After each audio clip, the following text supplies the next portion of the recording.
This is IVP.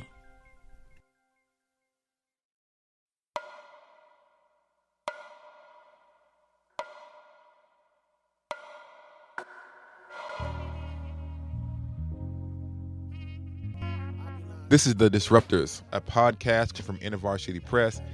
Tracks never been a fabricator, but like MOK, I've been an agitator. Hosted by me, Esau McCaulley.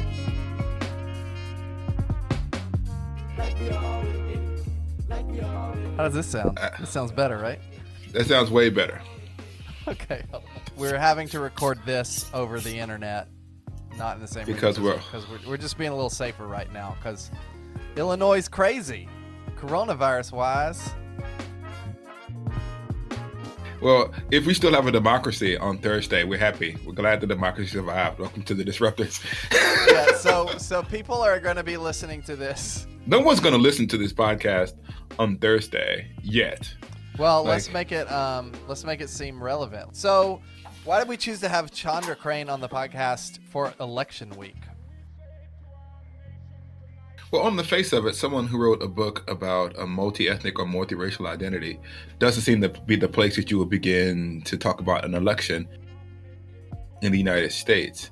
I think there's something beautiful about disrupting the election cycle, which is really about like black and white, choosing one side or another, with a podcast interview that's with someone who is really about the awkward, sort of messy in between.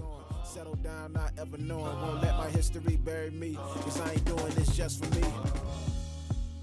Yeah, I think one of the things that came across clearly in this episode is that when you have a multi-ethnic identity or interracial identity, you can sometimes feel like you live in multiple worlds, and trying to make sense of living in that multiple world can be complicated. And part of what it means to be a Christian in America is to not actually feel at home in any place. I don't think that any Christian can be completely comfortable with the Republican Party or the Democratic Party, but it's an attempt as a Christian, I think, in the political square to make sense of your life as a third thing that is nonetheless integrated and whole, and that finds its coherence. The conversation between me and Chandra was an attempt to allow her space and other people of multiracial backgrounds to make sense of their own identity. And so that search for identity formation that is a part of the human experience more broadly happens in our racial, ethnic identities, and it also happens in trying to find the Christian witness in the public square. Does the podcast seem like I just come on the podcast and make stuff up? No, not at all. It is part of the disruptive charm. This is a key point for the people in the streets. Make your flaws into your quirks that people then like. That is it. For so, real. Yes. So like, yes, I just pull up to the podcast and do whatever interests me in the moment. But people say that's part of your charm. Like, I'm disorganized. That's part of my charm. So just make it a part of your charm, and then you've won the game. And I'm an expert at getting my feelings hurt. Oh, Right? sure. And I've had to make that a superpower. Yes. One of the good things about being in season 2 is that you get a little bit more power.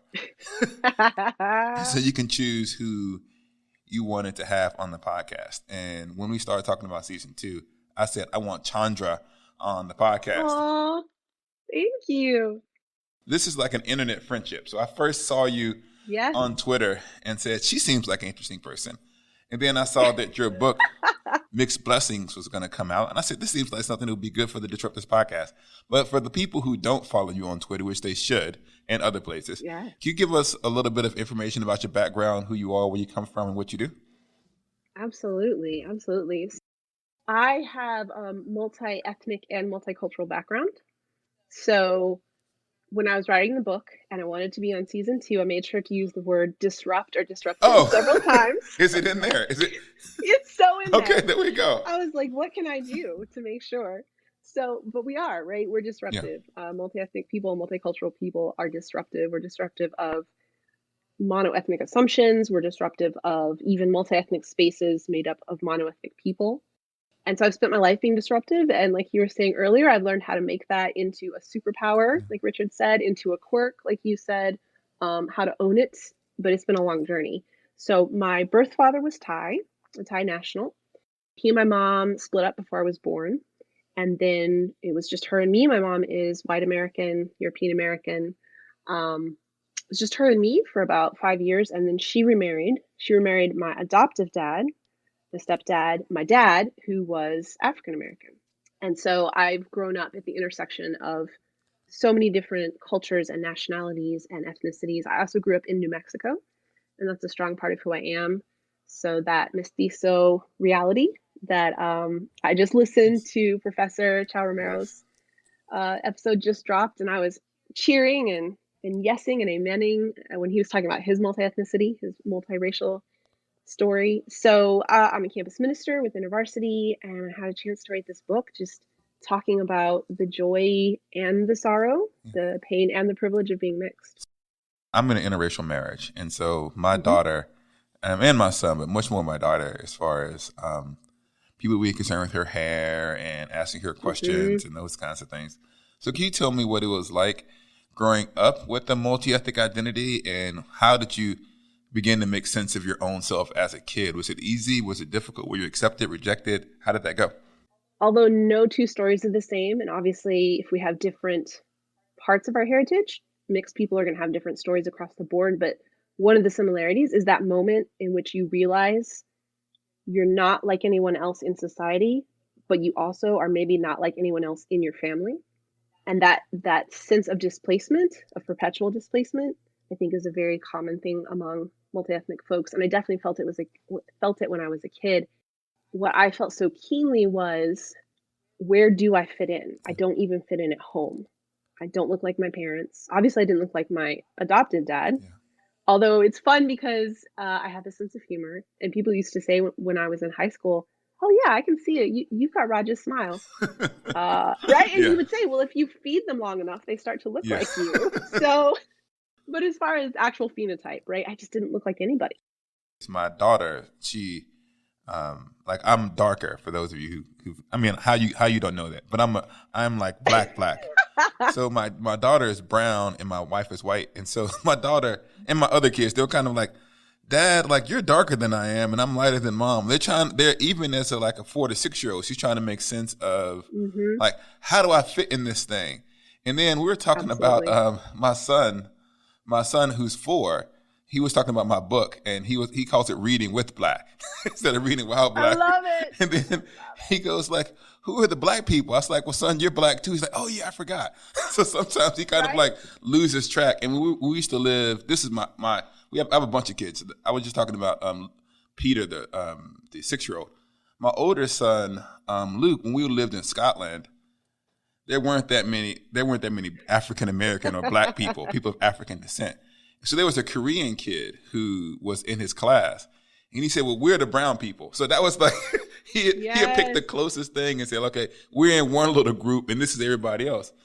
Was that hard for you to kind of fit in with kids in school? Yeah, it was really hard. I mean, when I was younger, I looked fully, whatever that means, Asian. And so of course the pulling the eyes tight to make squinty eyes and the do you know Kung Fu question. I definitely had to find my community elsewhere. So especially rolling on into high school, my theater peeps, my band nerds, you're a theater my person. Speech and debate. Oh, yes. Okay. Yes. And finding other misfits, right? Whether it was because of ethnicity or because of even sexuality or who they were in personality.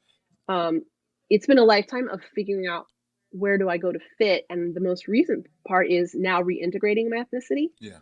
For a long time, I just kind of had to be colorblind, right, to find my people. What about your church? Did your church deal with these issues? Were you in a monocultural church, a multi-ethnic church? Did your Christian faith at any point help you make sense as you're growing up of your ethnic identity? Yeah, so I wasn't raised in the church. Okay. So I became a believer in college. During my freshman year of college, I really tried to be Buddhist because I wanted to get in touch with my Thai ethnicity. But I'm really lazy, so it was just kind of like, yeah, I'm a Buddhist, whatever. It didn't actually change my life any. That sounds like when I was in middle school. I wrote about this in the book. I was in middle school when the Malcolm X book came out. And not the book, the movie, the autobiography of Malcolm X with Denzel Washington. And there's a lot of black people who just said, okay, I'm Muslim for a little bit. They weren't really Muslim, but it's just like, this is the time. This is like being pro-black. Or this is back in the day in the 90s. If you were from the 90s and you remember this time, it's like when there was black consciousness in hip hop, and we had those Africa medallions. But we weren't really trying to, we weren't really trying to go back to, it was like our appropriation of certain aspects of African culture. There was kind of a hodgepodge it wasn't like, Ugandan and Nigerian and Rwandan. It was just like, this is vaguely African. Let me get it. Right. As the trying to make sense.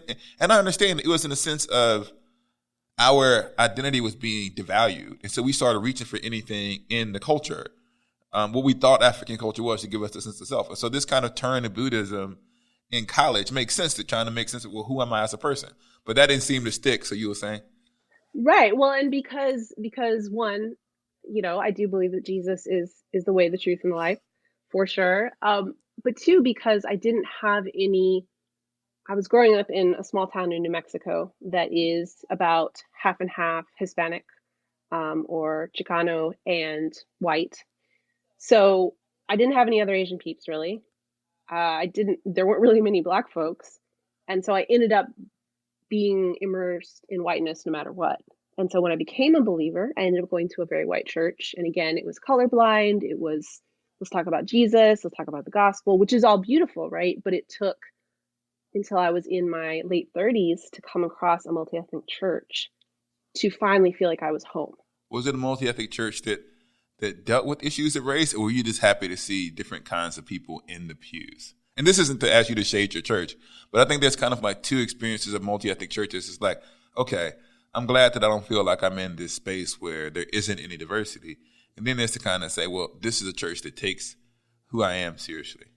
Yeah, so I think because we are here in the Deep South and in a predominantly white, predominantly at once upon a time slaveholder denomination, PCA, having a black head pastor does insert some gravitas that it wouldn't have otherwise, right? So in a way, it is a legitimately multi-ethnic church. But even in the 10 years we've been here, and I mentioned this in the book, I have to start to realize, is it really multi-ethnic? It's just black and white for the most part, right? And it's certainly not multicultural because we're all the same ecclesiastically, we're all the same educationally, economically, anything that starts with E, we're all the same. And so there's definitely a sense of even reevaluating. I first walked in this church and I saw people who, as a whole, looked like they didn't fit anywhere else. And that's beautiful, and that's what drew me in. But now really wanting to pursue justice and wanting to push in deeper and to not settle and to not end up turning white, right? Which so I cited Coriel Edwards and her really powerful research on, and there are other authors as well, on why multi-ethnic churches skew white, right? Because whiteness is so powerful, and because if we're not actively working against it, it takes over. And a lot of really nice white people who get excited about a black head pastor start coming to church, and then your demographics shift. And I don't know what to do about that, right? I don't know how to do that. Well, I wanted to see I want to ask you some questions about you, but I'm gonna resist you left that bait, but I'm gonna not take it. I want to ask you something that you said a few minutes ago. You talked about how it was not necessarily multi-ethnic, but it was black-white. But as someone who has some Asian descent, as a part of your background, how does it feel to often feel? I mean, what is that experience like when it's often multi-ethnicity is code for the black-white binary? How do you find yourself even disrupting the multi-ethnic conversation as someone who shares some Asian? And now remind me, it was Thai, and your father was? My birth father was Thai. Your birth father. My birth mom is white American. Yeah, I didn't know if you had given her if she was Irish or something, but it was white and Thai. A Scotch Irish. Yeah, Scotch Irish, but white. Okay. I mean, white. So how does it feel to kind of try to talk about multi-ethnicity with that aspect being brought in, even in the sense of when Americans think about Asian, sometimes it's a code for Korean and Chinese versus. Sure. So can you say something about that? Yeah, the Thai diaspora is tiny, right? And it comes from a weird place of privilege. Like most Thai folks in America don't have that refugee narrative that most other Southeast Asian folks have. Most of them came as students from a family who has wealth. That's how my birth father came to the United States to study. So the organization I work with, InterVarsity, that was another place where I kind of started my ethnic identity journey, was when I came on staff, being freed by the organization to start asking these questions. And so we have a conference every 3 years for Asian American staff and volunteers. And I remember going to, I think our latest one was in LA, going there, and a lot of the Asian staff who are from the Midwest were like, yes, let's go get boba, and let's go get Korean barbecue, and let's go find a Thai restaurant.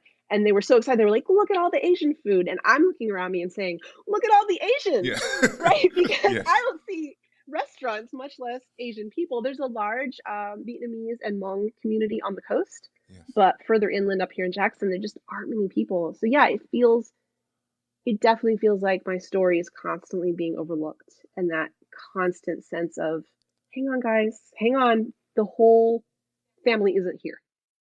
And it's that disruption of, guys, this is sweet, but it's not everybody. Do you think that the Asian, I mean, I don't want you to speak for all Thai Christians or all Asian Americans, but what are the ways in which you think that, you talked about mixed blessing, but I want to talk a little bit about at least the Thai context or the Asian American context. How do you think they help complicate the black-white binary that takes up so much energy in our reconciliation and justice conversations? I love that you said helped complicate. I mean, that's the heart of disruption, Yes. right? It's actually a blessing to complicate things. I think we see the story of a privilege and a pain more clearly in other people of color aside from Black folks. Black folks obviously have a history of pain and of privilege, but it's a lot of pain. Yeah. And slavery is no joke. And even those with refugee status, like those in the Hmong community, they are choosing to come here, right? And so I think it too easily becomes a question of privilege versus pain.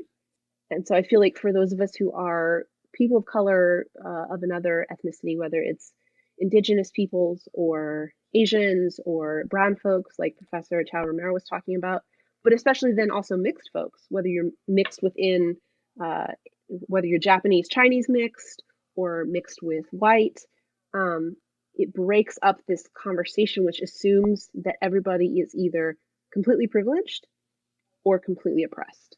And so I think it pushes back on that and reminds us that we all have pain that needs to be healed and needs to be cared for, and the church needs to act on. But we do all in some way have at least some privilege that we can act on, that we can serve others. So I like reminding people that. I am glad I get to remind people of that. I don't know if I like it. Yeah. So when you said that was an important qualification. So as someone who, I mean, I guess you can say, at least as it relates to African Americans, I feel like there's almost an assumption that we're going to enter into the racial conversation and the justice conversation.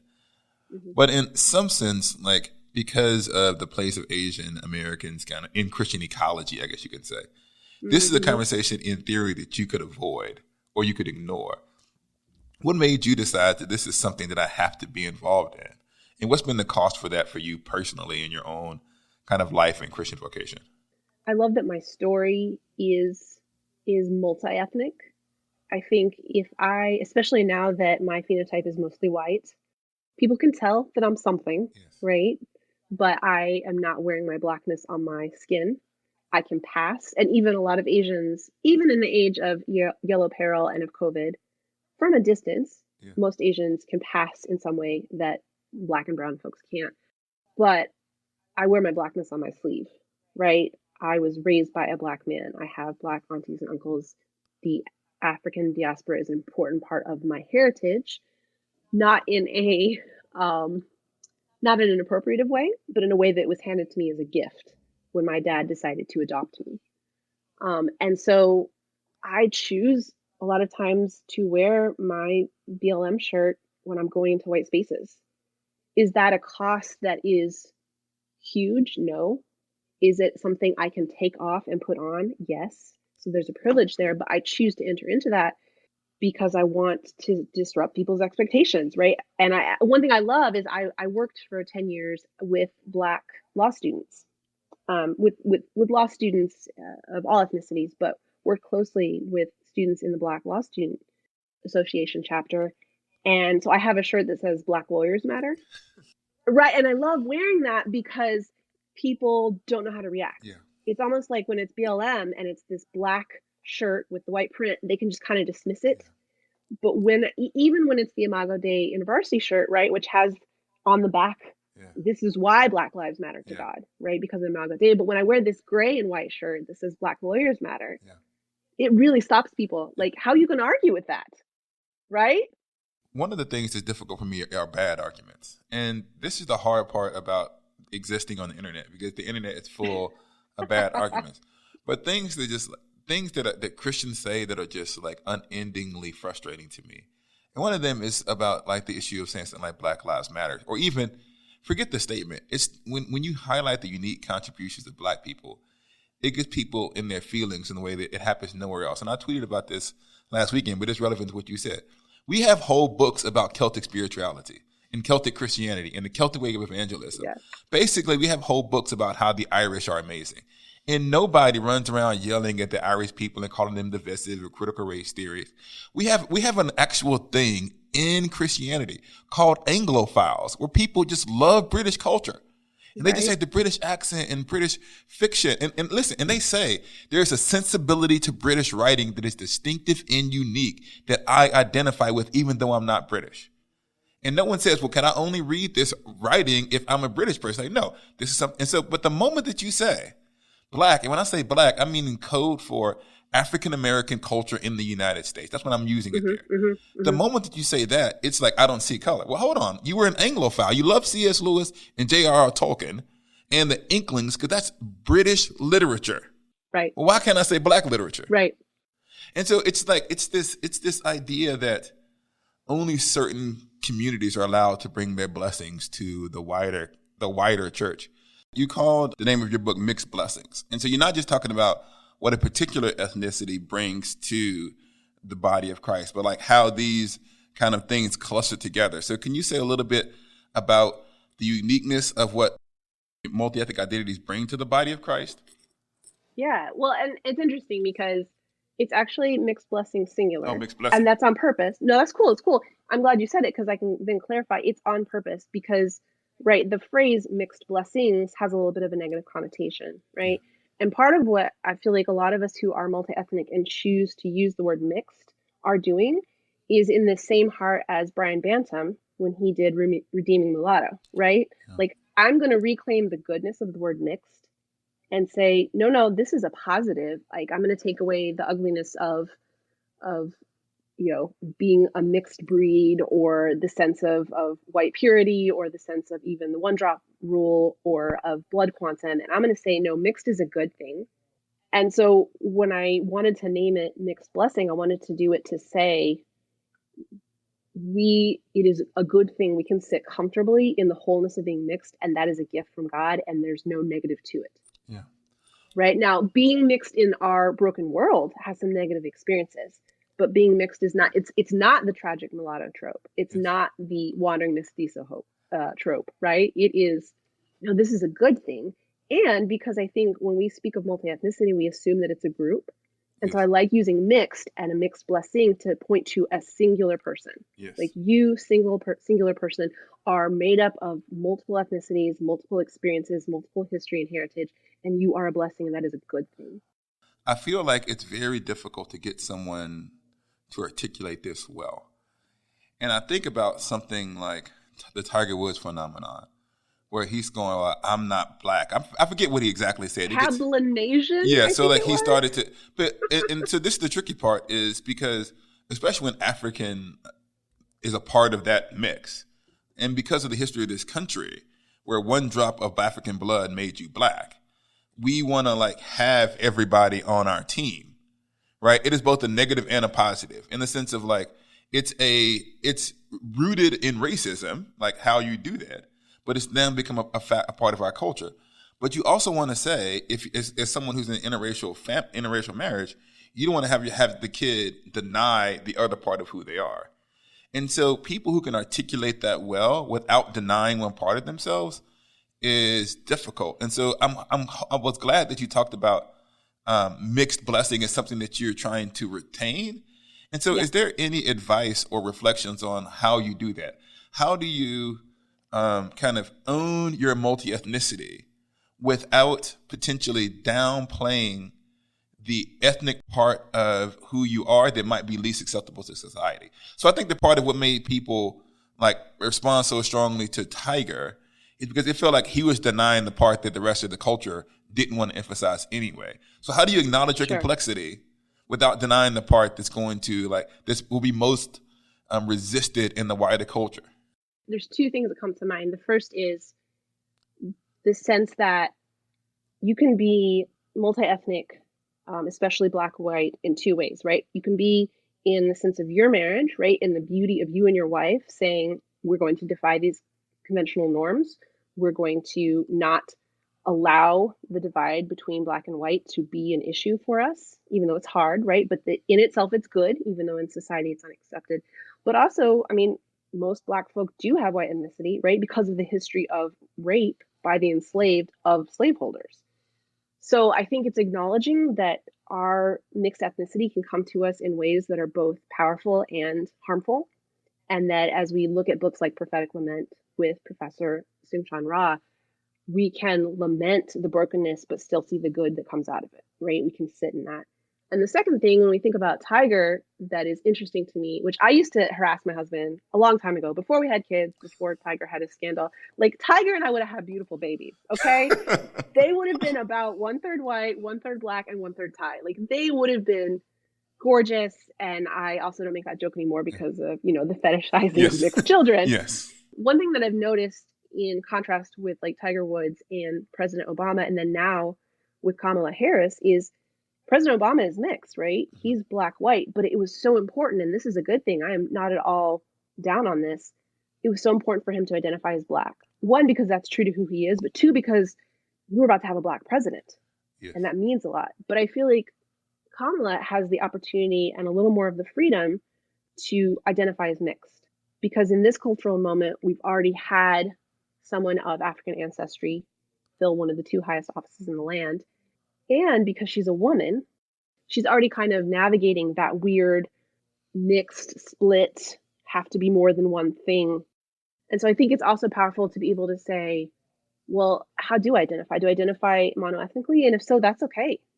Like, for your kids to identify as Black, if that's how they want to identify, especially as Black folks in a white-centric world, that's okay. Yeah. But it has to be their choice, right? And if they want to identify as mixed and to try and hold white and Black in tension, that's okay. And if they want to identify something else entirely, or if they want to identify as some mix, right, like Cablinasian, that's okay too. The point being, it's their choice. And there's a way to do that healthily and unhealthily. Yeah. Well, I don't raise colorblind children. So no, not at all. So let me this is what I try to say to them. This history is yours. Yes. In the sense of the things that, like, I'm less concerned with the language that the children use to refer to themselves than I am to understand that, like, what Martin Luther King did, what Frederick Douglass did, what Fannie Lou Hamer did is a part of your history. And I talk about those three characters as important as being both Black and Christian. And so there's a long history of this tradition that is also an important part of who you are. And I also say to my kids, listen, when the cops pull you over, you can't tell them what you identify with. So you can't say, well, actually, I'm mixed. It's like when the cops try to hit you upside the head, you're Black to them. And so I say to them, like, you have to understand that, like, regardless of what you say, and I say that, like, flippantly. I understand that, like, not every cop's going to pull somebody over, hit somebody upside the head. I'm talking about living in a racialized world where you don't always get to define for, as you walk into a space, how people are going to perceive you. Right. And so my children need to understand, like, what that's like. And I've used the language oftentimes. You talk about the fetishization of mixed kids. What it's like to go from being cute to dangerous. And so while those mixed kids are young, they're cute. They're curly hair is cute. But once my son's voice dropped and his little beard start to grow. Well, look, even before that, right? Even before that, because one thing with Black children is that they are seen as being older than they really are, right? That they have that working against them. So it's not even like they cute till they're 10. Yeah. They only cute till they're 7. Exactly. And then they become a threat. So what about this? And this is once again going into like all of the ways in which this becomes more complicated. I feel like there's two things that are also happening as it relates to mixed people. And one is sometimes they're seen as the solution to racism. Yeah. So, we need to have more interracial relationships. And then once that happens, racism will go away. So that's part one. And maybe I should ask them separately, but I'll start with asking them together, and then I'll make sure. Okay. The other part is because we're in such a like racialized moment, we're becoming high identifiers. So like emphasizing my blackness or my Koreanness or my Asian, whatever you want, whatever ethnicity you come from. So there's almost like a resegregation happening. So how do you think that being mixed fits in with both the idea that mixed relationships and mixed children are some kind of symbol of the gospel in a way that's going to help end racism, but also we have this point of period in time where we're strongly identifying with the importance of owning our ethnic identity. So it feels like mixed people are being pulled in two different ways. One, use your bigness, your mixedness, if I can say that, and even the family from which you come from as this parable for reconciliation. That's one pull I feel like is happening. And the other one is, no, choose an ethnicity, because we're now in a culture where like owning being Thai is the most important thing, and then speaking about your Thai heritage. Do you see that happening, and what do you feel like is the proper way forward in that context? Yeah, so like a good seminarian, I think there are two things, and they both start with B. Okay. I think one is bridging, right? And that sense of be the bridge, which is a beautiful ministry, right? Latasha Morrison is an amazing woman. What she's doing is amazing. But I think part of the pushback that I've seen out of women like Ekemini Uwan, who then is quoting other women whose shoulders we all stand on, is the idea that, and somewhat Gloria Anzaldúa, who wrote Borderlands, who is herself exploring mestiza identity, is the bridge is not my back. Yes. Like, I don't have to be the bridge. I can help build bridges. Because yes, people want to turn mixed folks into props, right? Or a magic wand that you can wave and get rid of all of our problems. And that's not only not true because it doesn't work, it's also not true because that's not respecting the Imago Dei, right? I am not an object to be used to fix all of the ills and harms of society. So I think learning how to help others build bridges and how to be a part of bridge building without being forced into being a bridge that people are just going to walk on is the first part. And then the second one, I think, is so learning boundaries in the sense that I can choose, again, when you're facing a hostile environment, when you're facing down someone, especially as someone who is mixed with a Black or brown ethnicity, if you will, you are what you are in their eyes. But in safe places, in our families, in our day-to-day life, and our day-to-day walk with Christ, the ability to set these boundaries of, I will choose to identify in this way, in this moment, and that is my choice. And I get to set a boundary, but I can also shift that boundary, right? I can be fluid. And I think that's then, maybe it's 3Bs, then pushing back on binaries, right? So saying, actually, this binary that says either Kamala is either an Indian American woman or she's a Black woman, and actually saying, no, she's both. And she can choose to move in and out of those in a way that is honoring to herself and to her dignity. And even the sense that sometimes she can choose to identify as a woman or as a politician, right? Because the thing is, it sounds so presumptive when we say, I have a right to choose how I identify, but monoethnic people get to choose too, right? Like, you get to choose whether today, do I want to be foremost investing in my identity as a podcast host, or am I going to be thinking about myself as an Anglican priest? Am I going to be thinking about myself as a dad? Am I going to be thinking about myself as a Black man, right? And so the right of multi-ethnic people to do the same thing and to say, well, today I choose to embrace my inner geek and I'm all about Star Trek and the billion awesome Star Trek shows that are dropping left and right. I mean, I'm not going to... The new Star Wars, what's the one with the Voyager? No, what's the new one on CBS? Discovery. Discovery. Oh man, I'm full Discovery. It's so good. It is. This you have opened up a door that most people don't understand. I'm actually a sci-fi geek. That's what I read. No, I think I picked that up on Twitter. Okay. It comes out every now and then, but I'm a huge sci-fi person, and so I mean, even like my favorite album probably is AT Aliens by Outkast, which is kind of like just a weird rap album genre-wise. Right. And this is my first Outkast reference of season 2. So this is like No, it's not. It's not a It's like season the 2. 7th or something. Okay, I gotta stay on brand. So if you could say then, as I'm looking at what I hope comes from my book and people's understanding of multi-ethnicity in general, like what do you hope that the church learns or begin to do with and for people who have multi-ethnic identities? Well, I think it goes back to that idea of seeing people how they desire to be seen. And so I think, again, the binary we have in our mind is we're either fully vested in our ethnicity or colorblind. And I don't think those are the two options only. I think there can be this sense of, I'm not being colorblind, but I'm choosing to step into a different spot in a different place of my ethnicity. Today, I'm going to be a sci-fi geek, and I'm going to geek out over Agents of S.H.I.E.L.D., and I'm going to be texting with all my friends about the latest episode of Lower Decks, and I can do that. I think when the church realizes that, it actually is a gift to the whole church, because then we start seeing people out of their boxes and in their fullness. So then I'm fully invested in my identity as all of these things, and the church is seeing me as a woman, as a sci-fi geek, as an author, as a wife and mother, as a person of mixed ethnicity, as a person of Thai ethnicity, right? Or white, or my multicultural upbringing in the Black community, such as it was. It was like, 3 of us in my hometown. One of them was my dad. It's okay. I was telling people it's good when you get to change the demographics of your city. Like if they have to update the Wikipedia. I think when the McCaulleys moved in, that's like 5 new Black people to Wheaton. That's like shift. That's right. Someone had to edit it. Huge shift. Yeah, there we go. Well, like our sign actually used to say, home of 13,000 people and 3 or 4 old grouches. And my dad was always like, "That's me. That's me. I'm one of them grouches." Yeah, Dad, you sure are. What was I saying? Well, you were talking about the church. The church, yes. Yeah. So I think, and this is something that's been painful even in our organization. InterVarsity is wonderful, and I think often leads the charge on matters of multi-ethnicity. But one area in which we are not doing as well as we want to be doing is when we have breakouts, right, sessions for people of color. It's like, okay, all the Black folk go in this room and be free from the influence of whiteness and rejoice in your culture and in your variety of stories.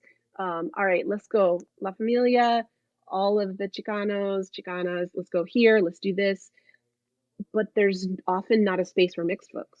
People just forget that mixed folks exist because, right, they want to push us into one box or another. And so I think when the church actually just opens her eyes, when we open our eyes in the church and say, oh, there are people here with stories, I think that's a gift to mixed people, but I also think it's a gift to the church, because once we start getting out of those boxes, then we're looking around and saying, who is either not here and needs to be welcomed in, or who is here and not being seen in their entirety. So who are the marginalized, right? Who are the folks who are queer and side B and like Wesley Hill trying to be authentic to who they are, but also be orthodox in their orientation and their faith?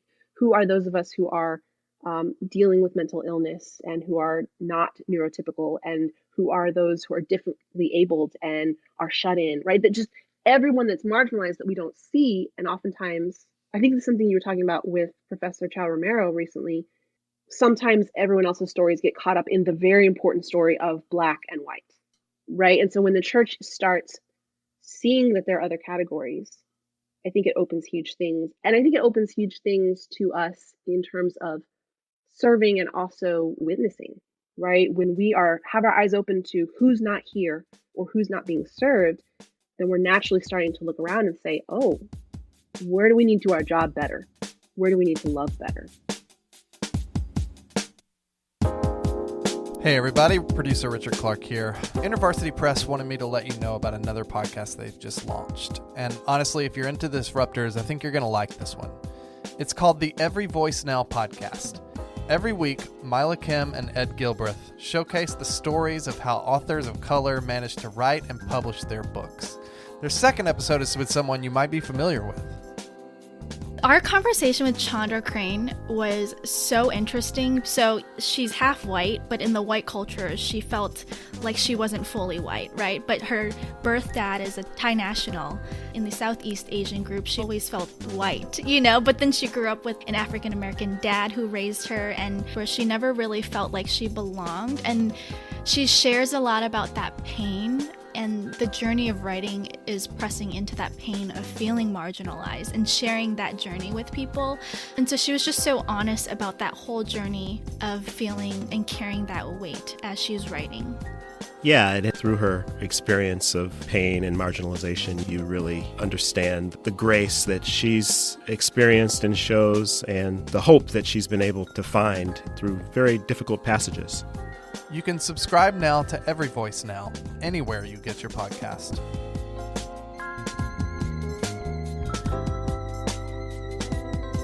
This might hopefully this doesn't sound like too depressing of a question.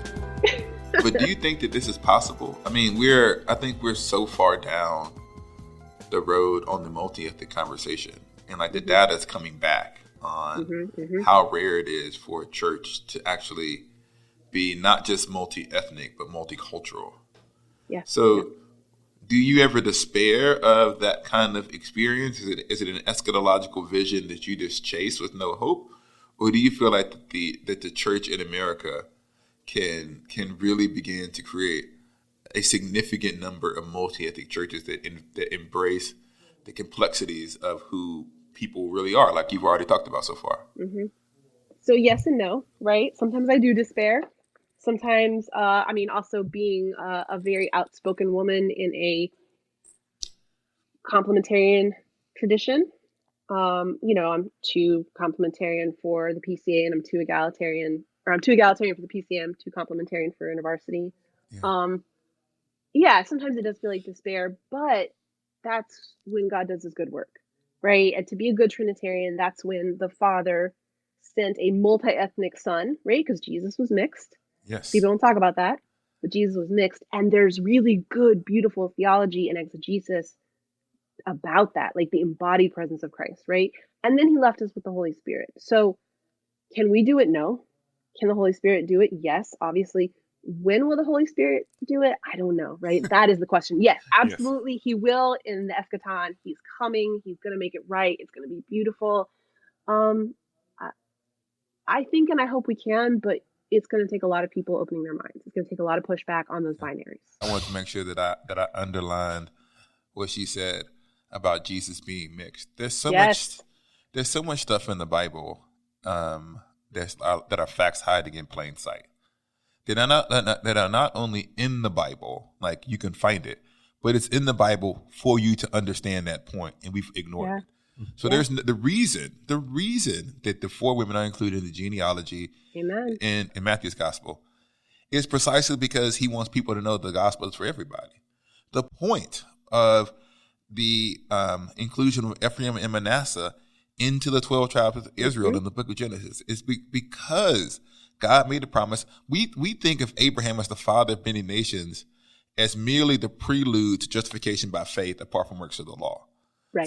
But we don't understand that the whole point of Abraham, right? This is just lying. This is just lying in the Bible. God's family is going to be made up of many different ethnicities. And this, someone was asking me in a different podcast of like, what about how do you balance owning your ethnic identity with kind of like separating and so not having intermarriages? And I said, well, hold on. It was a much more complicated question than that. I did not do it well. Let me go back and say that again. The question was, we're dealing with this tension between people who are saying like, okay, I need to own who I am and understand that each culture has its own unique gifts that they offer to God, while at the same time saying, well, then what happens when you have like Irish and Italian together? Do you lose Ireland and Italy? And so what I was trying to say is that, well, if you say, I'm going to make a family of a bunch of different kinds of groups, then the idea is those groups are eventually going to mix together. So it seems to be in the providence of God, there will be the assumption of, if we're going to like intermarry on the basis of these shared convictions, and God says, I want a bunch of different ethnic groups sharing convictions, living in close proximity to one another, A plus B equals C. And so it does seem to be within the redemptive purposes of God the assumption that not only will multiple people live in community together, but the different kinds of people will enter into relationships with one another.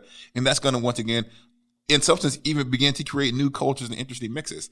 And so what I was trying to say with all of that is the Bible includes within it, like lying there on the surface of the text, this vision for a multi-ethnic, intermixed community of the people of God.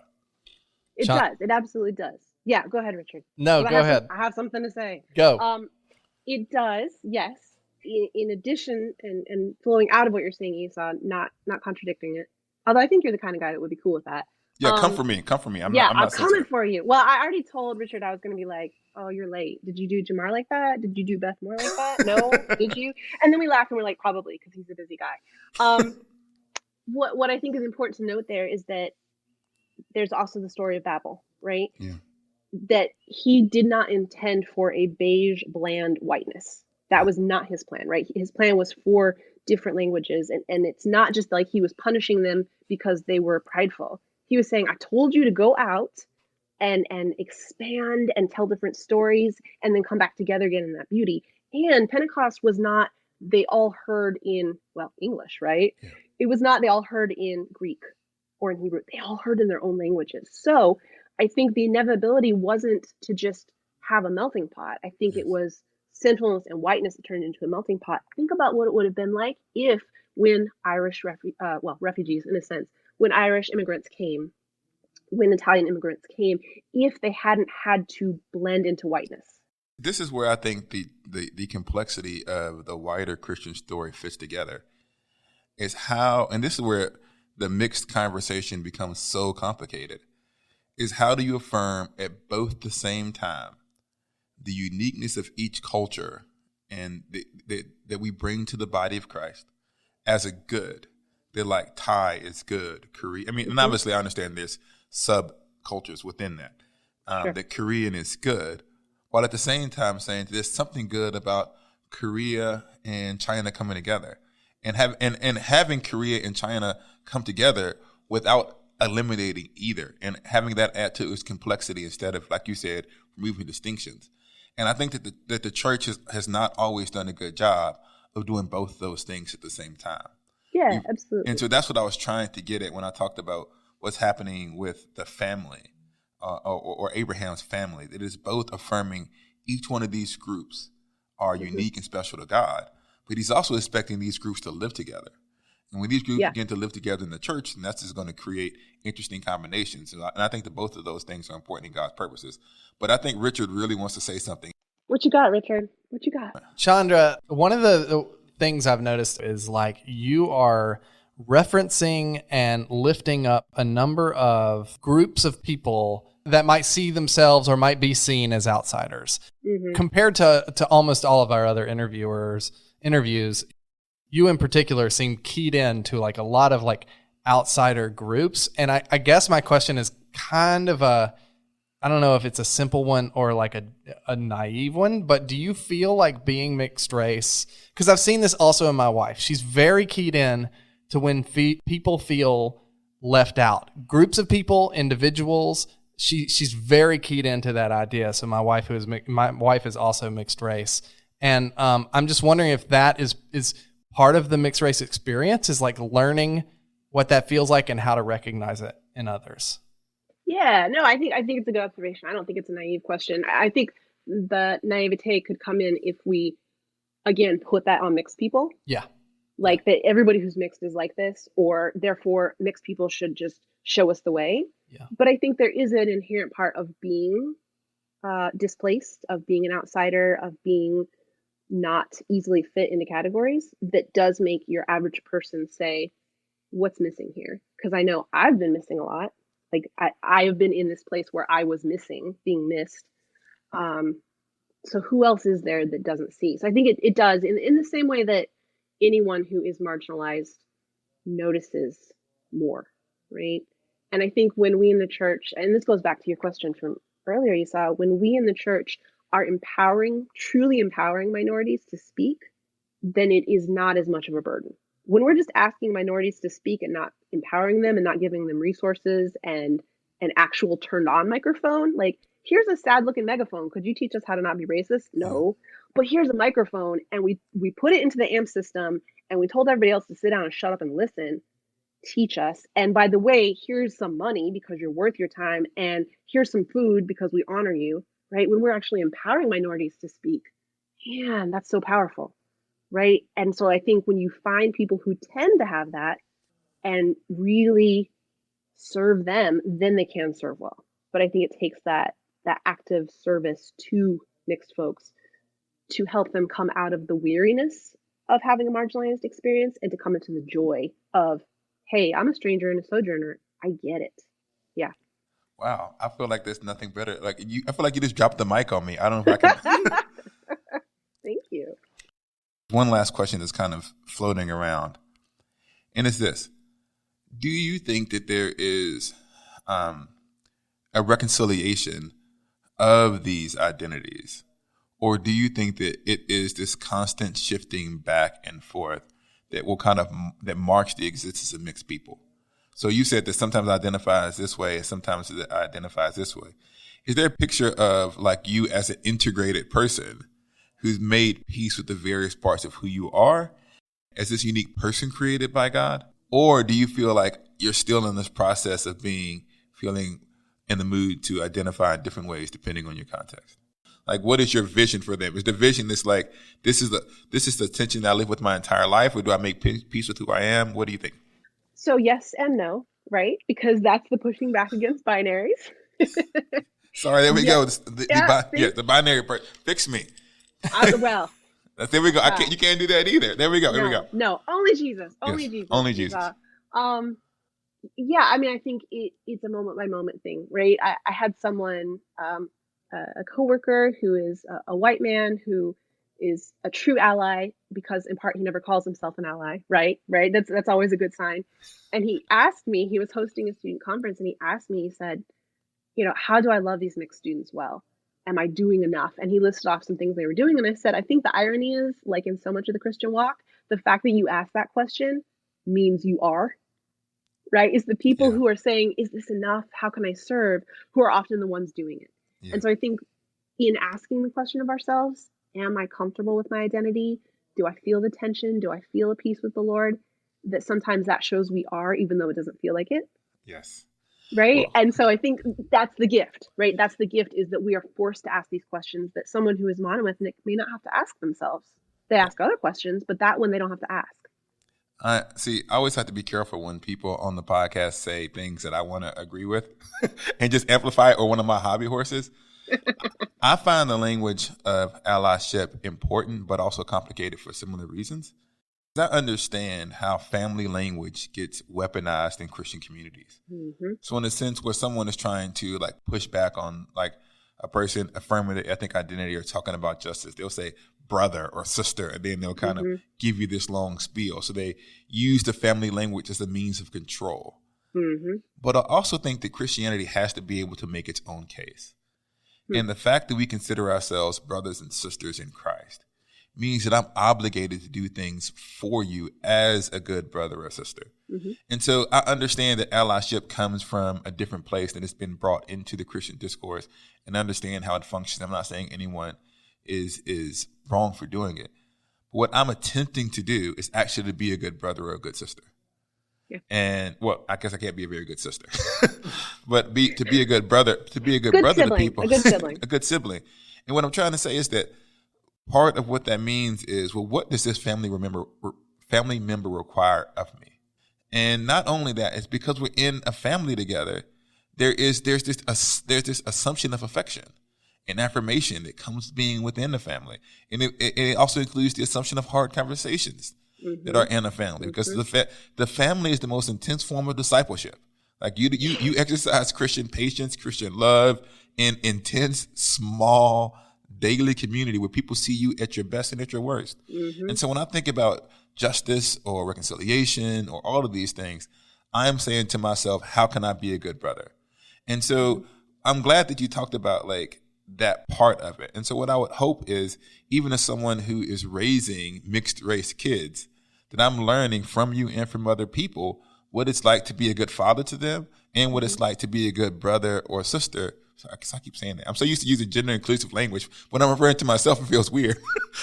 What it's like to be a good sibling. Yeah, to be a good sibling to my brothers and sisters in Christ who come from mixed ethnicity. So thank you so much. Tell everybody the name of your book one more time. And I think it's coming out in December. So you can pre-order it now. Yes, thank you. December 15th? December 15th. And what's the name of the book? It is Mixed Blessing, Embracing the Fullness of Your Multi-Ethnic Identity. So you can order it right now. Yes. You can get the pre-orders and it will be in the stocking by Christmas. Exactly. And it's 30% off if you use the code offer21W from Ivy Press. And yeah, I'm excited because it feels like a gift. It feels like a gift to tell people stories, to share stories. Yeah. And where can they find you on social media if they wanted to follow you? They can find me at Chandra L. Crane on Twitter and Instagram, or at Mixed Blessing Book. And then I have a website, chandracrane.com. So yeah, come on over. We have some lively discussions. I would love to talk with people and learn more about their stories. Thank you so much. And like I said, please go and buy the book and follow her on social media to keep up with what you'll be doing next. Thank you so much for coming on the podcast. Oh, thanks for having me. It was great. Part of what this episode does is talks about a particular community that often doesn't get a lot of attention. You know, we're all trying to figure out who we are, and that becomes more or less complex depending on the background and the context from which you come. I'm glad that she didn't present multiracial or multi-ethnic identity as the solution to all the church's problems. Sometimes people, treat, multi-racial relationships, marriages, children as kind of the walking solution to the problem of racism in America. And the idea that we can both affirm this union and these unions is good, while not at the same time treating it as a panacea, I thought was very encouraging. And I thought she showed a real deep sense of reflection on her own identity. And the fact that coming to grips with who each of us is a process. And I hope that it inspires the church to be aware of people who are making those struggles and to be sensitive and to give them space to work it out.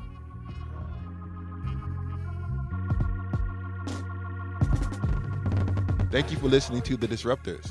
We will be grateful if you would subscribe, rate, and review the show on Apple Podcasts or wherever you get your podcast. You can follow me at Esau McCaulley, and you can check out the best and most disruptive offerings from InterVarsity Press authors at ivpress.com. We out.